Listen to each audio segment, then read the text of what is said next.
Hello dear students केमती अच्छे समस्ते आज वीडियो में एनएटीएस एग्जाम प्रिपरेशन साहित्य विषय प्रथम पद्य हूँ वृक्ष महात्म्य। तो वृक्ष महात्म्य जहाँ जहाँ किसी इंपोर्टेंट एमसीक्यू अच्छी मल्टीपल चॉइस क्वेश्चन अच्छी से गुड़िक डिस्कसन करवा।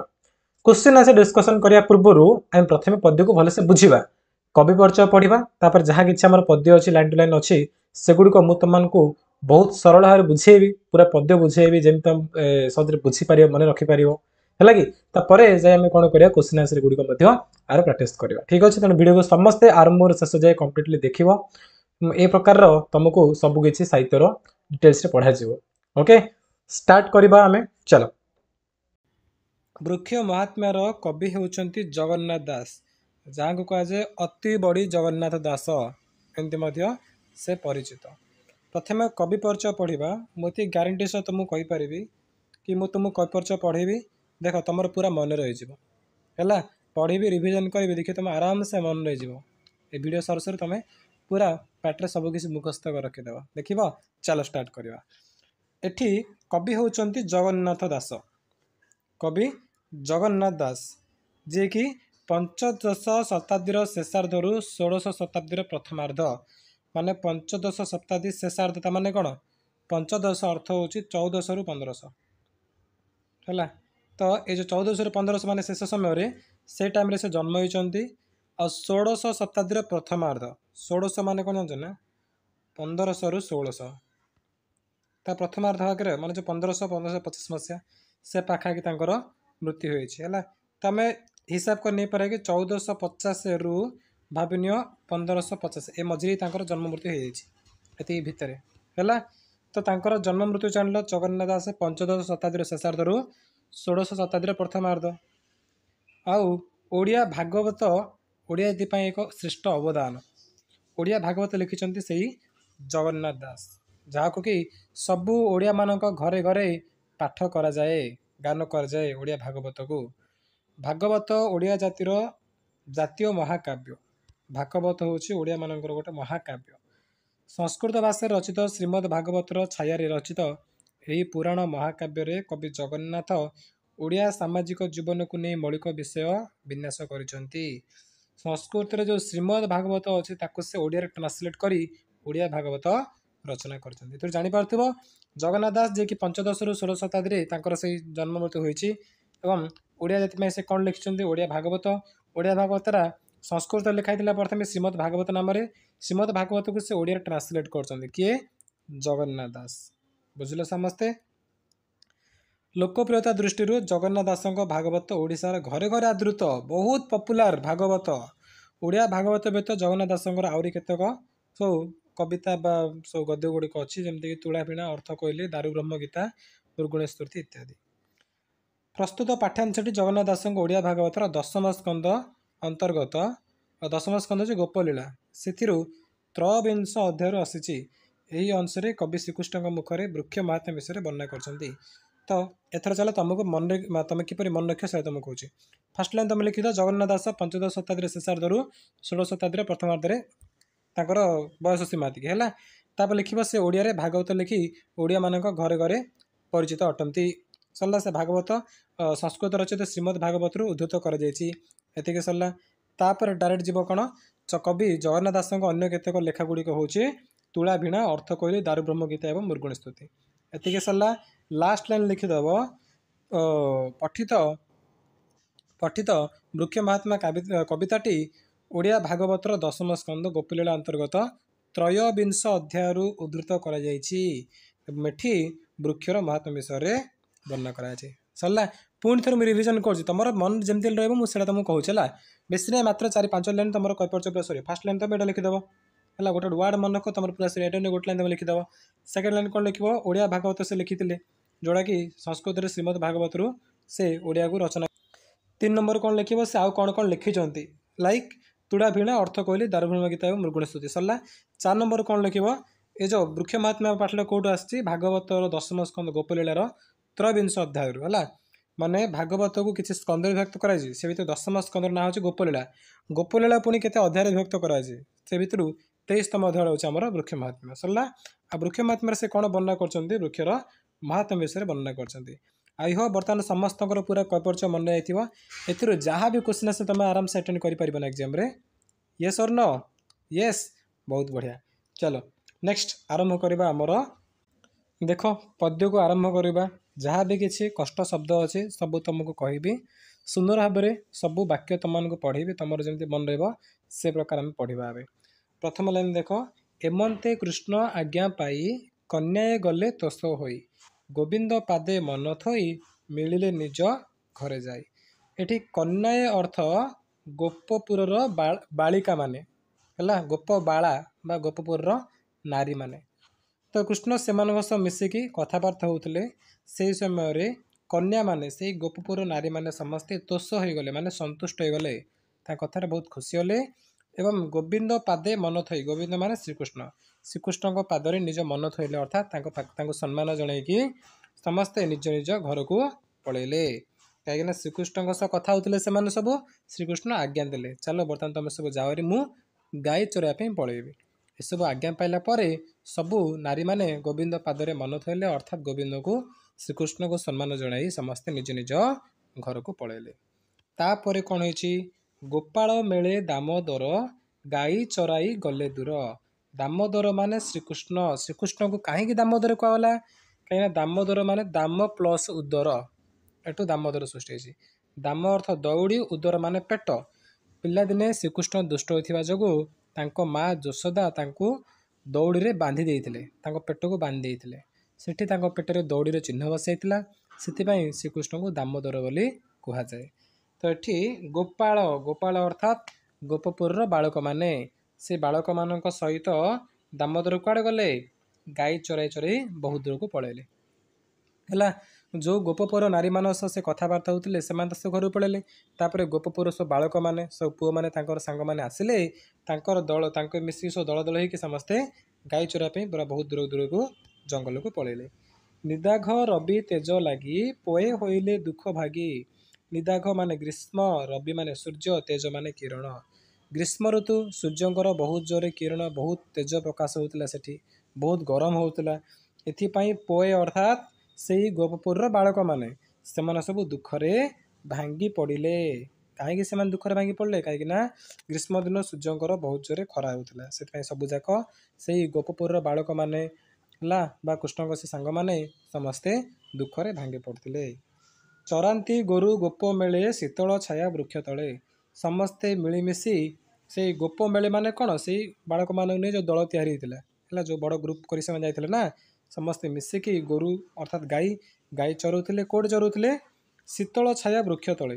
गछर छाया तले गछर छाई तले से गाई चराउले कहीं वृक्ष छाई तले से गाई चराउले कहीं ग्रीष्म ऋतु बहुत जोर खरा होता तो खर चरी पारे से वृक्षर छाई तले से सब गाई चराउले तापर वृक्ष को चाह दामोदर बोलती गोपों आगर वृक्ष को चाह जो गछ तले से मिसी कौन गछ अच्छी तले मिसी गाई चराउले समस्ते श्रीकृष्ण गछ को अनैले गछ को देखिले एवं तांकर जो सांग मैंने जाइतिले गोपपुर बालक मान जाइतिले से आगे बर्तमान से कहउछंती क्या देखिए कहउछंती से वृक्ष को देखिकी कहउछंती कौन कहउछंती चलो सुनिबा हे स्तोक कृष्ण मित मोर श्रीदाम अर्जुन सुबल अंशु विशाल देव प्रस्थ देखए वृक्ष महत्व कहले कि हे स्तोक कृष्ण माने श्रीकृष्ण जड़े मित्र जड़े सखा जड़े सांग तांको कहले हे स्तोक कृष्ण हे श्रीदाम अर्जुन सुबल अंशु विशाल देवप्रस्थ ए समस्त होते श्रीकृष्ण जड़े जड़े सांग एम सहित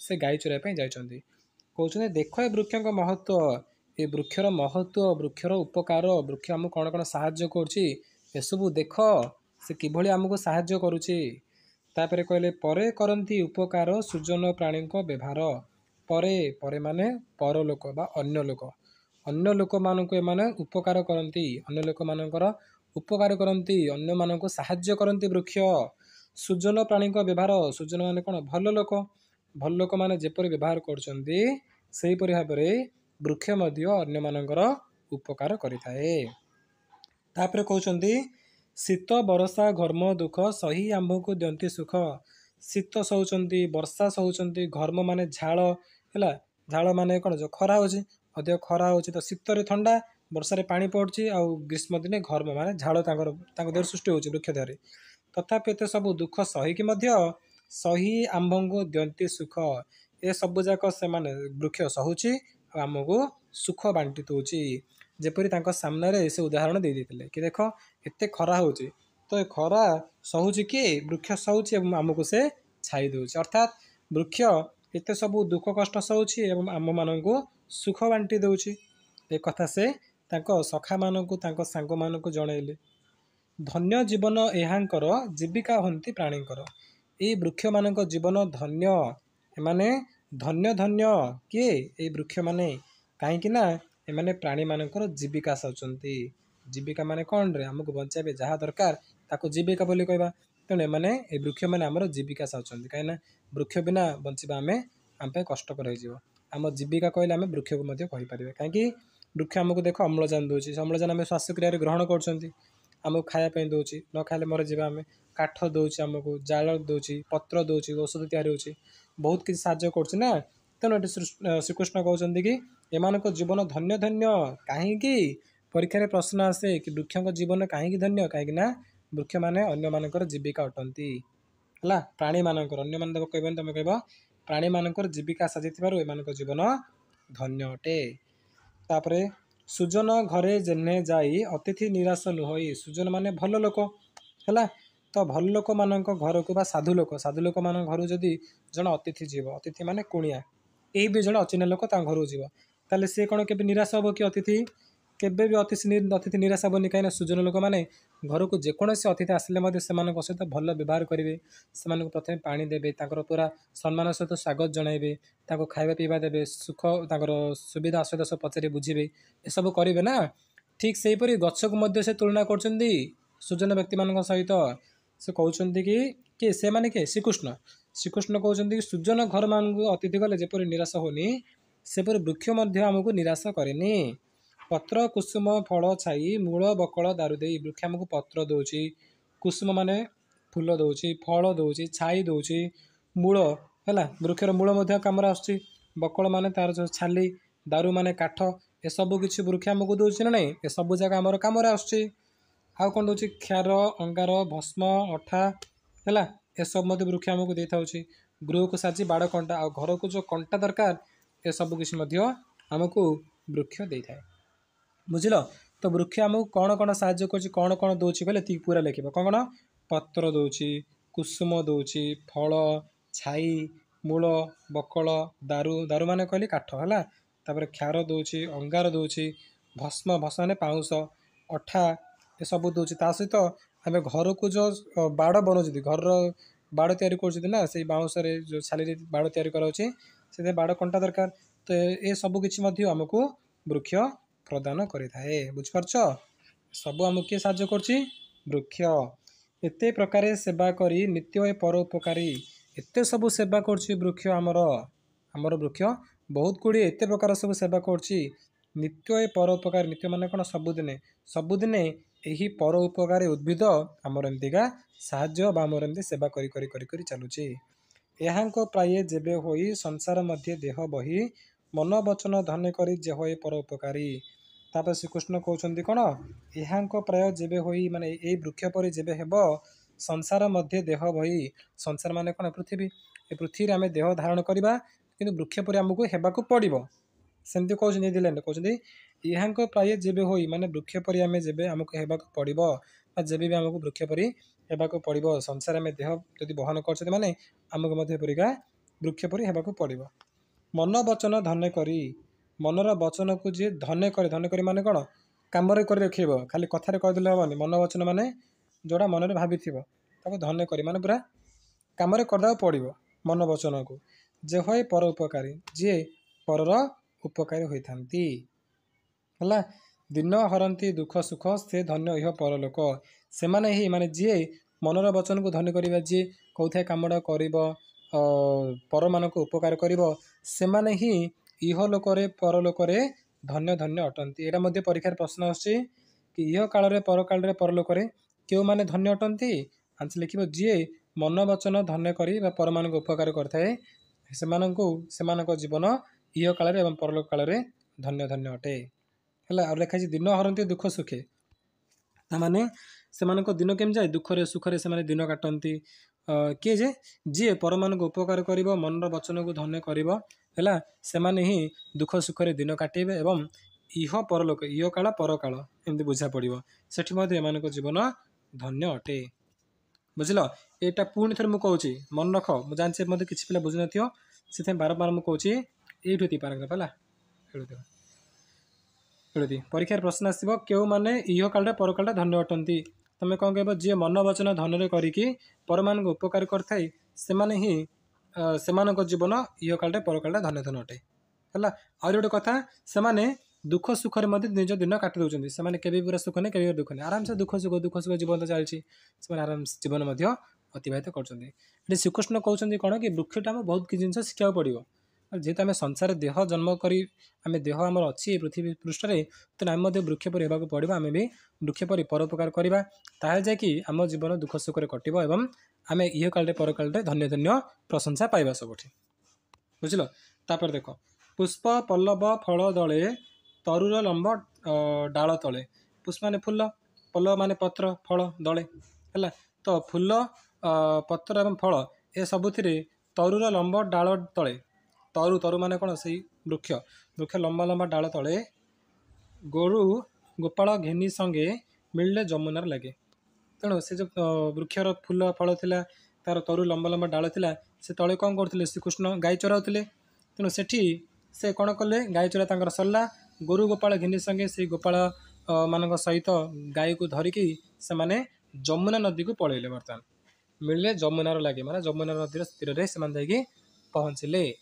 କାହିଁକି ଯମୁନା ନଦୀ ଗଲେ କାହିଁକିନା ବହୁତ ଜୋର ଗରମ ହେଉଥିଲା ଯମୁନା ନଦୀ ଯାଇକି ସେଠି ଥଣ୍ଡା ଥଣ୍ଡା ପାଣି ପିଇବେ ଯମୁନା ନଦୀର ଶୀତଳ ଜଳ ପାନ କରି ବୃକ୍ଷର ତଳେ ନରହରି ସେଇ ଯମୁନା ନଦୀର ଶୀତଳ ଶୀତଳ ଥଣ୍ଡା ଥଣ୍ଡା ପାଣିକୁ ପିଇଲେ କୋଉଟେ ବୃକ୍ଷ ତଳେ ହେଲା ଲେଖା ହେଲା ବୃକ୍ଷର ତଳେ ନରହରି ମାନେ ସେଇ ଯେଉଁ ଯମୁନା ନଦୀ ଥିଲା ତାର ପାଣି ପିଇଲେ ଗଛ ତଳେ ଆସିକି ପାଣି ପିଇଲେ କୃଷ୍ଣଙ୍କୁ ଦେଖି ଗୋପ ବାଳେ କହନ୍ତି କ୍ଷୁଧାର ବିକଳେ କୃଷ୍ଣଙ୍କୁ ଦେଖି ଗୋପ ବାଳକ ମାନେ ସମସ୍ତେ କ୍ଷୁଧା ମାନେ ଶୋଷରେ ଥିଲେ ଶୋଷର ବିକଳରେ ସବୁ କିଛି କହୁଛନ୍ତି କ'ଣ କହୁଛନ୍ତି କି ବର୍ତ୍ତମାନ ଆମର ଶୋଷ ସରିଯାଇଛି ଆଉ ବୃକ୍ଷକୁ ନେଇକି ବୃକ୍ଷକୁ ମଧ୍ୟ ଧନ୍ୟ ଧନ୍ୟ ଜଣାଉଛନ୍ତି ସମସ୍ତେ ସେ ରାମକୃଷ୍ଣର ଅଗତ ନମୟୀ ଦାସ ଜଗନ୍ନାଥ ତାପରେ ସେ କହୁଛନ୍ତି ରାମକୃଷ୍ଣଙ୍କ ଅଗତରେ ଏଇ ଜଗନ୍ନାଥ ଦାସ କ'ଣ କରୁଛି ନମସ୍କାର ଜଣାଉଛି ହେଲା ଶତ ନମନ ପ୍ରଣାମ କରୁଛି। ଜଗନ୍ନାଥ ଦାସ କିଏ ଆମର ଏଇ କବିତାର କବି ରାମକୃଷ୍ଣ ମାନେ କିଏ ସେଇ ଆମର ଯେଉଁ ବଳରାମ ଦାସ ହେଲା ତାଙ୍କ ଅଗ୍ରତରେ ଏଠି ଜଗନ୍ନାଥ ଦାସ କ'ଣ କରୁଛନ୍ତି ଶତ ନମନ ଜଣାଉଛନ୍ତି ବା ନମସ୍କାର ଜଣାଉଛନ୍ତି।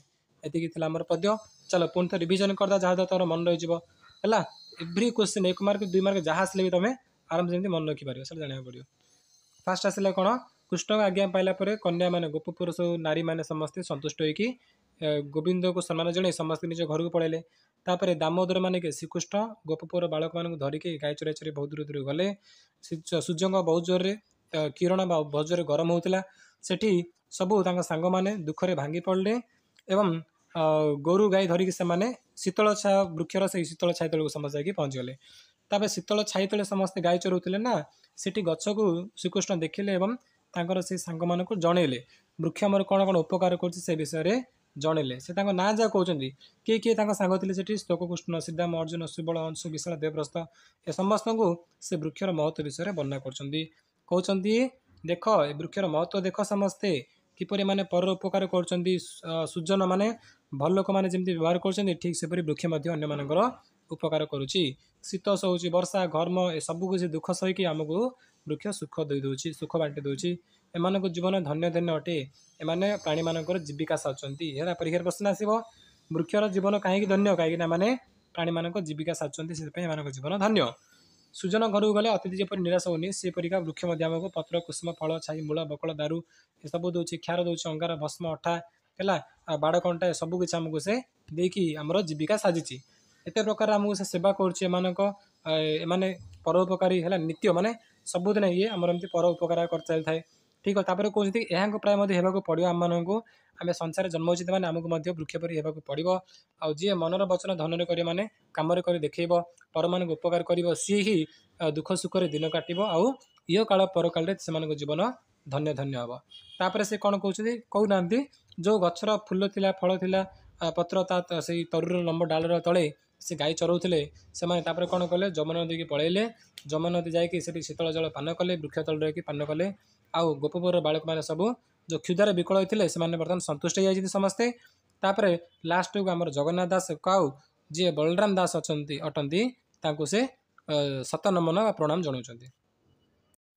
बर्तमान देख क्वेश्चन नंबर 1 वृक्ष महात्म्य कवितार कवि नाम कौन आंसर हो कौन ये कवि होती जगन्नाथ दास है ये कवितार कवि होती जगन्नाथ दास।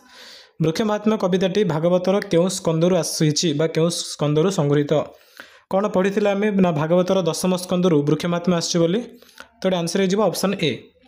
नेक्स्ट क्वेश्चन जी आम परवर्ती प्रश्न देख प्रश्न नंबर 3 निम्नलिखित मध्य केउंटी जगन्नाथ दासଙ୍କ रचित ग्रंथ जो 4टा ऑप्शन देखुच ए भीतर जगन्नाथ दासଙ୍କ ग्रंथ केउंटी महिमंडल गीता भक्ति टीका मुख्य उत्पाद्य अर्थ कोइली ठीक आंसर हो कौन अर्थ कोइली हूँ जगन्नाथ दासଙ୍କ गोटे रचित ग्रंथ। तापर वृक्ष महात्म्य कवितार कवि कहार लीला वर्णना करछंती वृक्ष महात्म्य कवि कहार लीला वर्णना करछंती आर आंसर कौन हो आंसर कौन श्रीकृष्णଙ୍କର तो ऑप्शन सी हो आमर करेक्ट आंसर राइट श्रीकृष्ण विषय पूरा आमर पोएम अच्छी ना तो श्रीकृष्ण लीला वर्णना कर।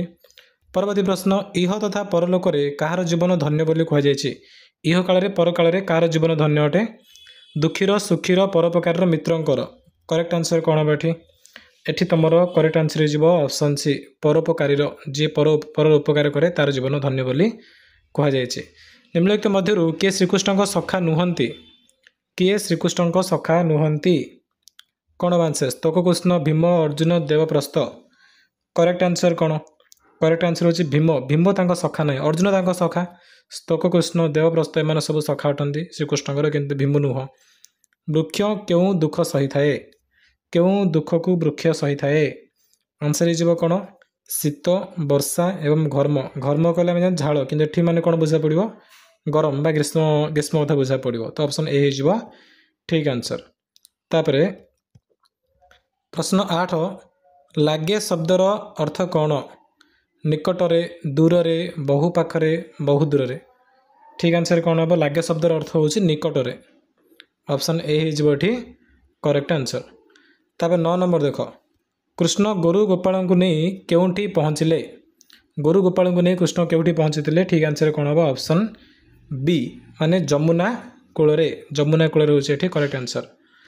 तापर देख क्वेश्चन नंबर 9 सरला 10 देख ए कृष्ण को देखी गोपबाला माने कौन कले कृष्ण को देखी गोपबाला माने कौन करते कांदिले नाचिले क्षुधारे विकल खाद्य खाइले ठीक आंसर हम तुम ऑप्शन सी क्षुधारे विकल होते।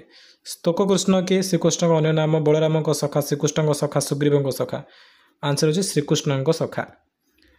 तापर घर्म शब्दर अर्थ कौन घर्मर अर्थ कौन ना गरम झाड़ लाड़ चमड़ा एठी करेक्ट आंसर हो झाड़ घर्म माने झाड़। दामोदर कहा मेल गाई चराइबा को गले सखा गोपाल बंधु परिजन ठीक आंसर हो ऑप्शन बी गोपाल गोपाल मेले दामोदर गाई चराई गले दूर थे तो आंसर हो ऑप्शन बी। नेक्स्ट कहार पादरे मन दे कन्या माने निज घरे मिले आंसर हम कौन गोविंद गोविंद पादे मन थई गला ना तो आंसर हो ऑप्शन सी। क्यों पदार्थटी वृक्ष दिए नाही क्षार अंगार अग्नि फल करेक्ट आंसर कौन हम कोटा वृक्ष दिए नाही और आंसर हो तुम ऑप्शन सी अग्नि दौनी वृक्ष अंगार दौचे क्षार दौचे फल दौचे कि अग्नि दौनी। 16 नंबर श्रीकृष्ण क्यों विषय गोप बालक मान आगे वर्णना करछंती क्यों विषय वर्णना करछंती पुराणर महत्व चक्रर महत्व वृक्षर महत्व मयूर चूलर महत्व आंसर हो वृक्षर महत्व ऑप्शन सी हो ठीक आंसर। वृक्ष तले शीतल जल किए पान कले Narahari Ramahari Gaurahari Dinahari correct answer option A Narahari. तापर ए कवितार क्या राम बोली कहुई यही कवितार क्या राम बोली कहुई ना आमर बलराम दास को कहुई कवि बलराम दास कहुई राम बोली तो ये आंसर हो ऑप्शन डी। नेक्स्ट धन्य जीवन एहांकर एठारे केउ मानक जीवन विषय कहुई वृक्ष मानकर प्राणी मानकर गोरु गाई मानक ऋतु मानकर ठीक आंसर कौन हम ऑप्शन कौन धन्य जीवन एहांकर माने एठी बुझा पड़े वृक्ष मान कथा कहुई है कि धन्य जीवन एहांकर जीविका हरती प्राणीकर तो वृक्ष मान विषय ये कहुई। तापर नेक्स्ट क्वेश्चन नंबर 20 संसार देह धरी रहिले कौन अच्छे क्वेश्चन देख गोटे सेकेंड संसार रे देह धरी रहिले कहार आदर्श ग्रहण करने को हेबो 20 नंबर देखि पारछ संसार रे देह धरी रहिले कहार आदर्श ग्रहण करने को हेबो और आंसर कौन हम 20 नंबर ये तुम ऑप्शन बी वृक्षर वृक्षर अतिथि को क्यों स्थान रे निराश होगा पड़े नहीं अतिथि को क्यों स्थान रे निराश होगा पड़े नहीं ऑप्शन ए कौन सुजन गृह रे सुजन गृह गले अतिथि को निराश होगा पड़े नहीं।